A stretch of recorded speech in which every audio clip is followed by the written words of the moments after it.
Hello, good afternoon. Good Erev Shabbos. Welcome, Bruchim Habayim. This week we're in Parshas Bechukei.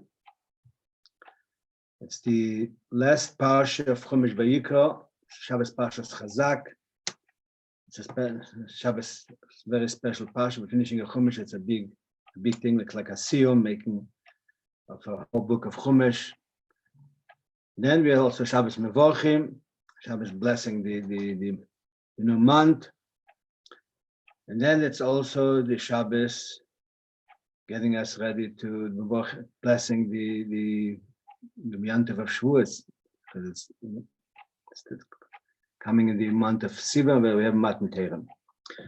So let's look at it, something that's interesting. And looks like contradicting a little bit, if you want to call it. The main point of the parsha, if you could put it very, very generally, number one, the name is Bechukei. Bechukei means the laws that are illogical. You know, there is three, generally the laws, the mitzvahs are divided into three categories, right?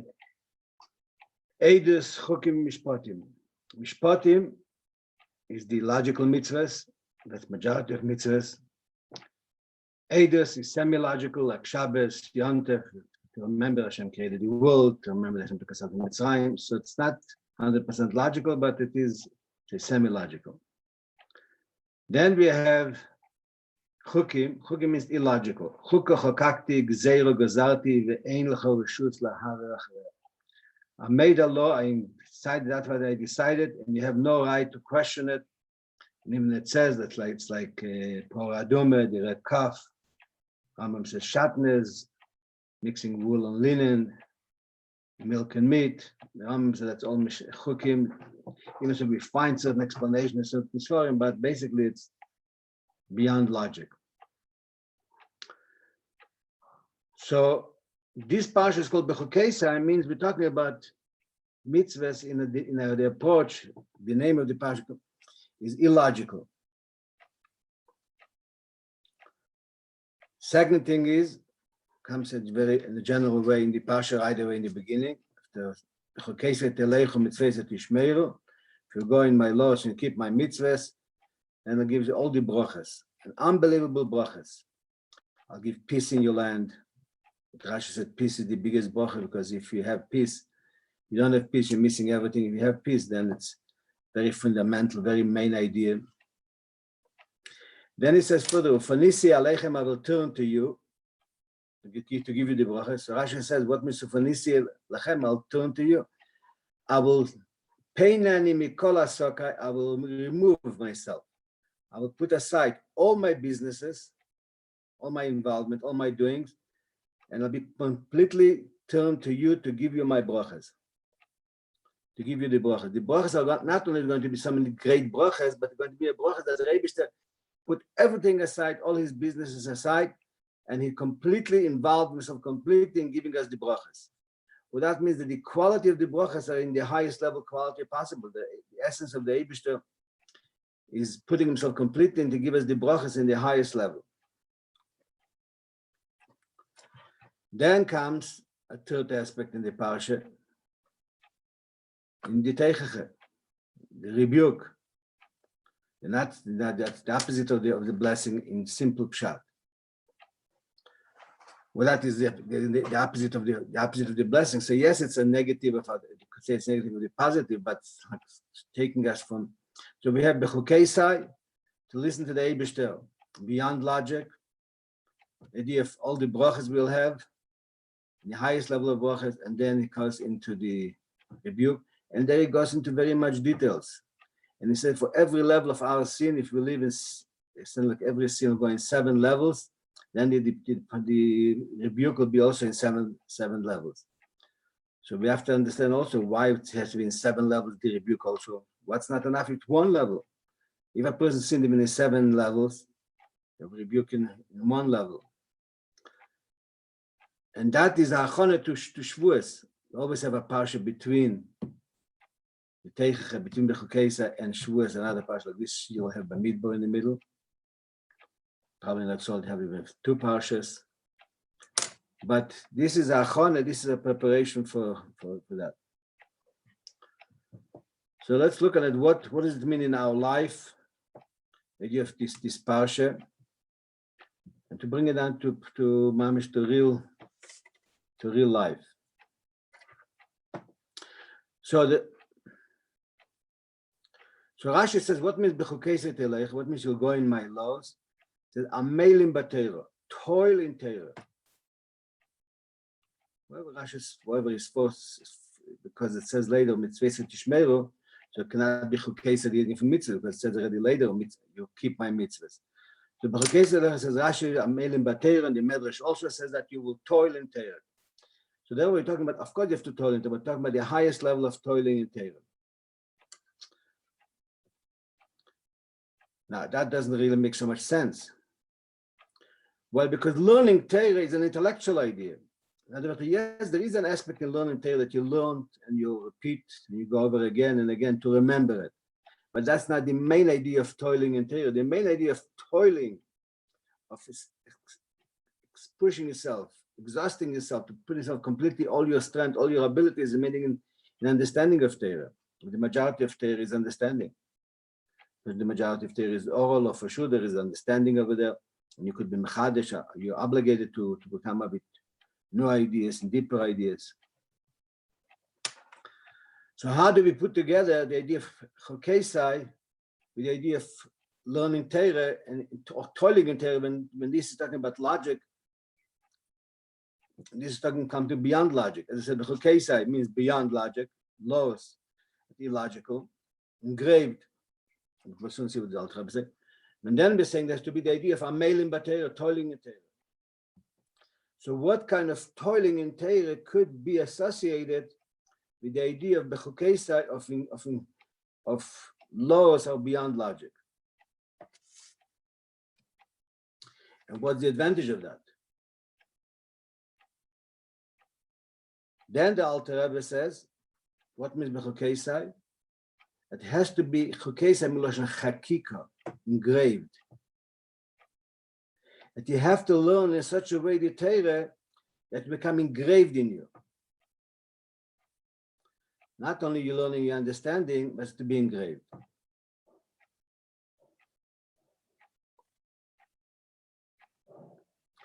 Now, what is engraved? Let's think about a second about the idea of engraved. What does it mean engraved? So there's two levels. Well, there's three levels, I would say, in learning.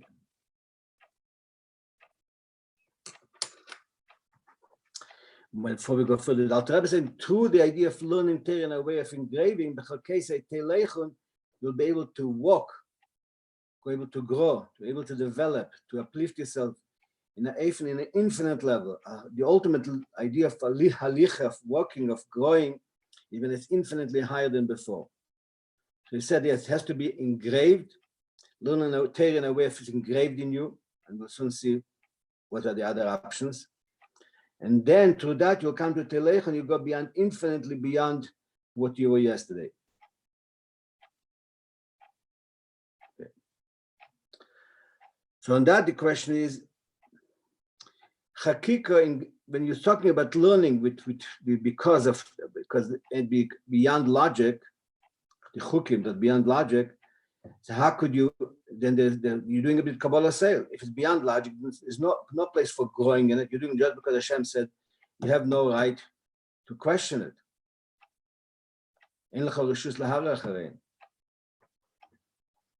So how is it Shaykh, the Alter Rebbe is saying, to be in a way of engraved, what means completely, the idea of chukim also, that's in beyond logic. How is Shaykh over there to the idea of growing? Okay, so let's look first on the idea of there's three ways generally a person could learn Torah. I'll give a mashal from writing. You could learn Torah. Well, it's a separate things for you. You know the Torah, you can know the whole shas, but it's a separate thing. So like say, by day, I think. That's he learns, he knows, he remembers, but he's not living it. Completely a separate being. That is one level of learning, but that is for sure not right way of learning. because then it doesn't affect the person. You have to learn a way that affects you. You have to become completely transformed, internalized. Then there's a second way of learning Torah. But the example for that is a Sefer Torah. To write a Sefer Torah. So you take ink and you write it on the parchment. So in a way, it's two things, but it's not lying on it. It's not like, so the first one is like putting a piece of paper and putting letters on it, but if they're separate, they're not attached. It could fall off easily. It doesn't affect the parchment. It's not even stuck to it. But ink is not you taking a letter and you're sticking it to it. The ink is on the parchment, and in a way you become completely one with completely united with the parchment. It becomes a Sefer Torah. That's the second way for writing. So in that level, a Jew is a Sefer Torah.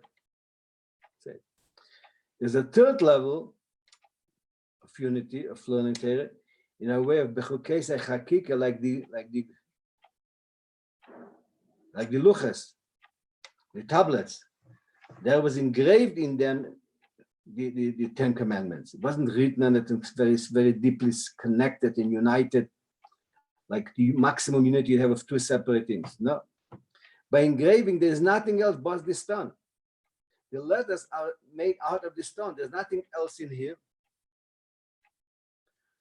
So that is a third level where the person is completely nullified, is completely one with Torah. Not that he's like writing a Sefer Torah, he's something and he's completely nullified and connected and united with Torah. It completely doesn't exist. But that's something hard to comprehend. But his whole Metzius is the Lucha, the whole Metzius is the tablet, the whole Metzius is Torah. There's nothing else beside Torah. Just to share a little story in connection to that, at the time of the Frierdiker Rebbe in the early 40s and middle 40s, so a few Chassidim went to visit a person in Chicago. One of them, Reb Shmuel Levitin, could be the Rashag, he was also there. Maybe Rabbi Kazanovsky also, I don't know. Reb Shmuel Levitin. So I think they went to visit different people to influence, to be strengthen Yiddishkeit in the city. They just came for a visit, and also wherever it's possible to raise funds also. So one Jew asked them, "What is your job? What are you doing here?" So he said to them, Rav Shmuel Levitin explained to them, "We are like a sefer, a scribe. You come, and a Jew is like a Sefer Torah. So we come in and we check the Sefer Torah, and we see if something is wrong, a letter is rubbed off, so we fix it, make it a kosher Sefer Torah. Same thing, a Jew, sometimes something of his Torah mitzvahs fall off, then it's not a kosher Sefer Torah anymore. So we have to fix it. To be a kosher Sefer Torah should be that the Jew should be completely back in the way it should be." And so they were very proud of it, so that the analysis that he got, the idea that a Jew is a Sefer Torah, but sometimes something happens, scratch of a drop sometimes, and the leather is possible. If the leather is possible, the Sefer Torah becomes possible. And now the job of the shluchim of the Rebbe, messengers of the Rebbe, is to warm up the Jew, to lift them up, to fix them up, to encourage them to fix what is missing. And they came back to New York, and they wrote a report to the Rebbe, and they wrote him this question of the person, "What are you doing?" And their answer, but the Jew is a Sefer Torah. Every Jew is a Sefer Torah. But sometimes you have to check it. Not that you have to check it, you have to fix it. So the Rebbe said to them, the analysis is pretty good, but not correct, 100%. Why not? The Rebbe explained to them, because a Jew is not a Sefer Torah, a Jew is like the Luchas. It's engraved in him. In a Jew, because he's a neshama, as a chelik elokah, the Torah mitzvahs, the whole of his being Yiddishkeit is engraved in him. He's one with Torah mitzvahs. It's not a Sefer Torah that there's ink that could be rubbed off. No, he's completed. So what could happen so what's the problem? So what is the job of the shluchim? She said sometimes there is dust sitting on the tablets, and it could fill it up, and you don't see anything. So you don't see anything. So what you do, you just have to brush off the dust. So then you see the letters. You see the Ten Commandments in this case. So a Jew is one b'Torah, in essence is one b'Torah. And that's what the Alter Rebbe is saying, that you have to learn in a way that you're revealing yourself the way that you're absolutely one with Torah. And that comes to Rashi is saying, the amelim b'Torah, the toiling in Torah has to be in such a level, right? Not just, of course, if you want to learn properly, to understand properly what you're learning, has to be, you have to toil, right? Your gaita, umatzasa, if you toil, you'll find. Flay your gaita, if you didn't toil, and then you will not find it. If you claim that you found, it's like all time, you shouldn't believe it. But here we're talking about amelim b'Torah, a higher level of amelim b'Torah. So it means this whole parsha, at the end of Chumash Vayikra, it becomes the brachas, it becomes the rebuke, and it's a achonah to Matan Torah, comes to a whole new idea of the chukei side to reveal, to move. If you want to say whatever you accomplished last year, even you accomplished last year in a way, the level of the chukei side of engraving, compared to what you are expected to accomplish this year, that is a Sefer Torah compared to, and this year you have to get the idea of engraving to new luchas, right? Matan Torah again, for this year, is to be in a way of toiling in an infinitely higher level, where it's completely engraved in you, and then you go in an idea of infinitely higher and higher. So we asked the question, if you're talking it's chukesa, it's not logical mitzvahs, how could you grow in it? You do it because Hashem said, so you cannot grow in it. So the Rebbe explains a very interesting thing. What is the difference between again, so we have to explain how it was the idea of bechukesai, right, is toiling in Torah. At the same time, it's talking about engraving. In the same time, it's saying it's illogical, beyond logical. And at the same time, we're talking about the highest brachas possible. And at the same time, we have the rebuke here. Okay, in Kesselman, there is, before Rosh Hashanah, we're reading, there's more rebukes over there, but here is also plenty. And it goes into details.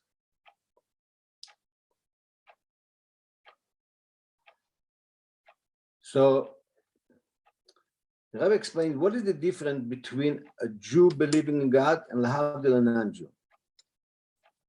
The Rabbi said that a non-Jew believes in God as much as he understands. Logically, he understands that if there is a creation, there must be a creator. If there is something, if there is a desk here, there's a house here, there must be somebody who made it. If there is a world, if there's a creation, then there is a creator. It's very logical. So what do they believe? That God is a creator. A creator has to be infinitely higher than the creation. Right? So in other words, he believes really, it's not a real believing, it's you understand what logic tells him, the clarity that if he sees a house, no, a builder build it. If there is a world, somebody made it, nothing happens by itself. The explosions, bomb, all these things, but where is the source from everything must come from somebody, something infinitely beyond that is creator of the world. So that is the belief of a goy, that it's very based, called simply logically based. What is by a Jew? No. A Jew, yes, he understands also. But this level we understand, we not necessarily call it believing. That's understanding. In other words, we have to believe that the Eibishter is infinitely higher than a creator. That what God is a creator, that's a humility for him. In simple words, it's like insulting him in a certain way. Because he's infinitely higher than being a creator. A creator has to be very infinite to be able to create.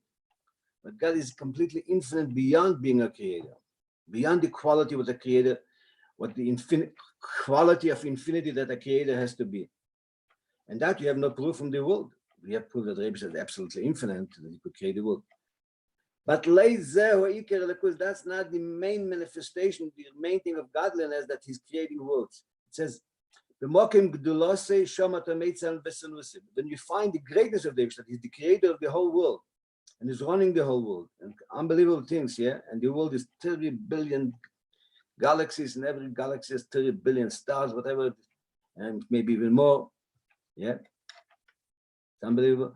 But that's all the greatness, very good. But that is where Hashem had to humble himself to become a creator. Almost saying before he lowered himself to become a creator, or in that level beyond he lowers himself to become a creator, is infinitely higher than a creator. And for that, you have no proofs for that logically. Who says it's beyond the creator? That's what you have to believe. Now the question is, so that is it very fixed? That I understand that I believe I understand that there must be a creator, and I believe that God is beyond creator. But then we're saying no. What you believe today, tomorrow has to be your understanding. In other words, in that level, what you're understanding about the greatness of the Eibishter, even that God is beyond creator, you could also go with logic, and then you go to beyond logic. So your logic today, tomorrow has to be a higher level of logic.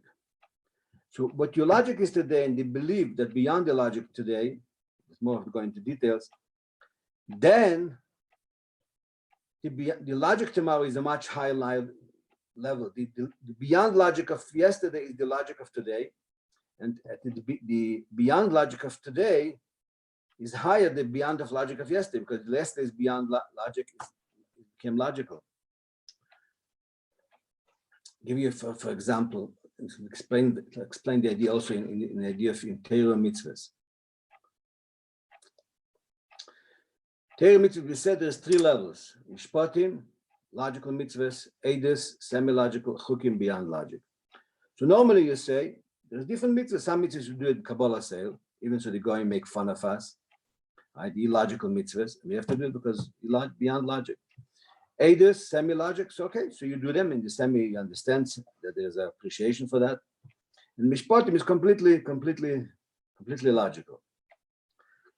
But now, which mitzvahs, is that the way it has to be the question? So the answer is no. Which mitzvahs normally a person would do with more energy, with more zest, with more excitement, with life? The edus, the mishpatim, the logical, the semi-logical, or the illogical. So I would say, normally would say, the logical mitzvahs are emotionally make sense, intellectually make sense. You see what it helps, see the gain of that.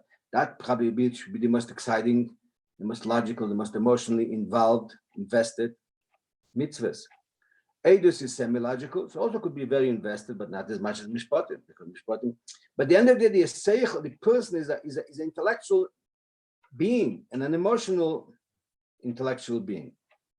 So wherever it makes sense, it's logical and emotional, that you see the tremendous gain of the mitzvah, then you'll be more excited about it. When it comes to semi-logical, okay, I appreciate that also, but if it's chukim, if completely illogical, so how could it be completely involved in that? How could it be completely invested, completely emotionally and intellectually? And especially the question, how could you grow in it, as we said before?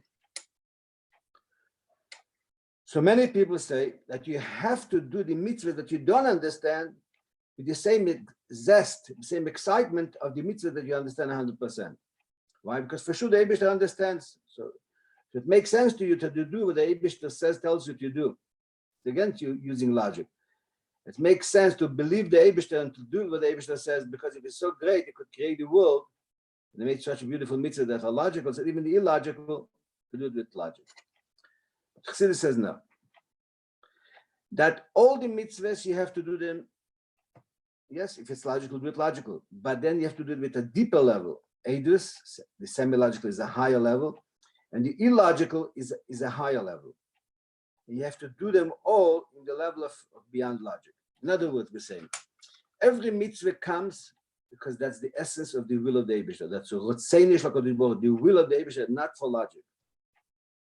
In other words, the Eibishter puts his essence in the mitzvahs. Then the Eibishter, some mitzvahs, he brought them down to a lower level, but this becomes semi-logical. Right? Just we came down and say the Rishtalshelus in this process of coming down. Then some mitzvahs, he brought it down even lower, that became logical. But the main thing of the mitzvahs, the main connection with the Eibishter, the deepest level of the mitzvahs are the idea of chakika that's engraved in that the Eibishter is in it. That's completely beyond logic. So therefore, when you do a mitzvah, because it's logical, how much investing you are, as much as your logic you have, as much as emotions you have for that. Semi-logical accordingly. So in chukim will be the minimum investment. But when you realize that the essence of the Eibishter is in that mitzvah, and you are the chelek, part of the Eibishter, therefore you invest your essence in the mitzvahs also. So therefore you should do the mishpatim, the logic of mitzvahs, also be the investment of your essence. You put yourself completely in it. And that's the deepest level. I should give an example for that. Pora Aduma, the red calf, is the epitome of the chukim, of the laws, illogical laws. It's illogical completely. To a point that Shlomo HaMelech has said that all the mitzvahs I understood, but the only one he did not understand is Pora Aduma, the red calf. However, it says in Medrash, but Moshe Rabbeinu, the Rebbe says, Lecho ani megale. Initially, Moshe Rabbeinu also took it as a chok, it was beyond his logic. Then Hashem told him that to you I will reveal the reason. So now Moshe Rabbeinu understood all the mitzvahs. So the question is, he did not have an opportunity to fulfill mitzvahs in a way of beyond logic. Chas v'shalom. He didn't have the ability to cook him. So in every mitzvah, the deeper level of that, even the mitzvahs are logical. The deeper level of that, I would say, is edus, is testimony, and the deeper level of that is the chukim, is the laws that's beyond logic. That means your whole essence is involved in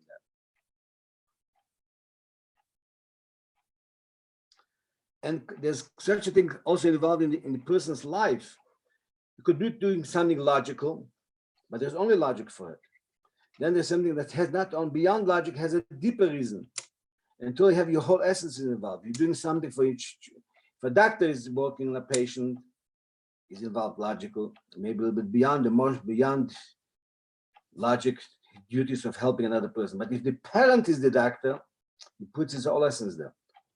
So Nekuda, what we're saying is that Parshas Bechukosai is the idea, but we have to come to now to undertake the learning Torah in such a level that how all that's engraved in us, that we are one with the Eibishter. So when we are one with the Eibishter, it's not like a Sefer Torah we're writing on a parchment, with ink we're writing, and therefore we are one.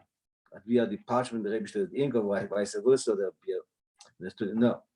You had the idea of a mailing Torah with Rashi, we have to toil in a level that you reveal the essence of your neshama, you're completely involved in that. And therefore Hashem says that the brachas is, I'll turn away from everything, and my whole essence I'm going to put completely into blessings for you.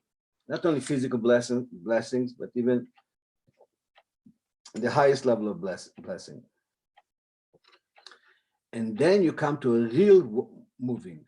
If you move from something that is today, is you beyond logic, tomorrow that becomes your logic, and your beyond logic of tomorrow is infinitely higher, then it's a new idea of walking. And you can say that's this. Consider that's the real word. If you're learning a way of Torah with engraved laws that you're engraving yourself, then you'll be walking, you'll be moving in an infinite way. That's what it says in Mishnah, in Pirkei Avos, ethics of our fathers. If you learn Torah Lishmo, you become like a Mayan Amizgab, you become like a wellspring that is revealing completely more and more.